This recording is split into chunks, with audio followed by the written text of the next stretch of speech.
ندوة الصحفية المدرب المنتخب الوطني لأقل من 17 سنة سيد نبيل بها، اللي غيقدم لنا من خلالها لائحة اللاعبين اللي تم استدعائهم لكأس العالم قطر 2025 اللي غتنظم في الفترة ما بين 3 و 27 نوفمبر. قبل التوجه لقطر الفريق غادي يخوض واحد المعسكر في الإمارات العربية المتحدة. خلال هذا المعسكر غادي يكونوا جوج ديال المقابلات ودية، الأولى يوم 25 أكتوبر اللي غتكون أمام منتخب فنزويلا على الساعة 12:30 زوالا بتوقيت المغرب، والثانية غتكون 29 أكتوبر فاس على السويس اللي غادي تكون مع 13 بجي ام تي بلس 1 التوقيت المغربي يوم 29. Coach, avant de commencer, on a une équipe à féliciter hein, après la Coupe du Monde d'hier. Ouais, je pense qu'avant tout, ce qu'il faut faire, c'est féliciter notre équipe U20. D'ailleurs, je tiens à les féliciter au nom de mon staff et moi-même pour la prestation qu'ils ont fait à cette Coupe du Monde. Ils nous ont rendus fiers. On ne va pas parler d'exploit parce que ça se sentait venir. Avec le travail que fait la fédération en général, toutes les équipes nationales, on sent qu'on commence à prendre conscience qu'on est capable de faire de grandes choses, qu'on est une grande nation de football.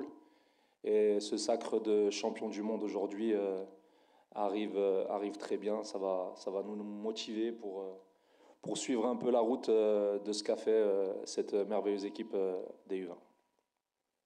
Parfait. Donc juste pour un petit rappel par rapport à cette Coupe du Monde au Qatar, des U17, le Maroc il est logé dans le groupe B, aux côtés du Japon, du Portugal et de la Nouvelle-Calédonie. Coach, vous nous présentez cette phase de groupe rapidement? Ouais, on va commencer par... Bon, ça c'est les matchs qu'on va faire au Qatar. Voilà le groupe B, on est tombé sur le groupe B. On aura le Japon comme premier match. Ensuite, on aura le Portugal et on terminera par la Nouvelle-Calédonie. Sur les 4 nations, il y a 3 grandes nations de football. La Nouvelle-Calédonie, on ne va pas dire que c'est un match facile, mais c'est un match plus à notre portée. Ouais, même si en Coupe du Monde, tous les matchs sont difficiles. Mais bon, on y va confiant, on y va avec une volonté de faire de grandes choses et Inch'Allah, ça va le faire. Inch'Allah. Donc avant de donner la parole à nos amis journalistes, je voudrais vous poser la première question, c'est par rapport à votre préparation. Vous qui êtes champion d'Afrique actuellement U17, comment vous préparez cette prochaine Coupe du Monde? Juste après la Coupe d'Afrique, il y a eu la date FIFA du mois de juin où on a fait un tournoi à Alicante en Espagne. Ensuite, on a laissé les joueurs se reposer pendant un mois et demi. Ils ont terminé leur championnat dans leur club. Ils ont été se reposer un peu. Ensuite, nous, à partir du 4 août, on a commencé la préparation avec les joueurs qui sont dans le championnat marocain. On a fait pas mal de matchs amicaux ici avec des équipes locales. Et ensuite, il y a eu la date FIFA du mois de septembre. On est parti faire un tournoi en Espagne à Jerez. On a joué contre l'Angleterre, l'Ouzbékistan, le Canada.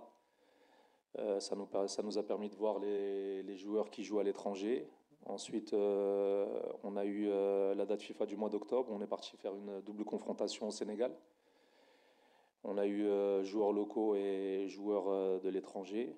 On a eu pas mal de joueurs qui sont sur cette liste qui n'étaient pas sur la date FIFA du Sénégal. C'était un compromis avec les clubs pour pouvoir les avoir plus tôt à la Coupe du Monde au Qatar. Et sincèrement, je tiens à remercier aussi les clubs qui vraiment jouent le jeu et qui nous aident à ce que les joueurs soient disponibles rapidement.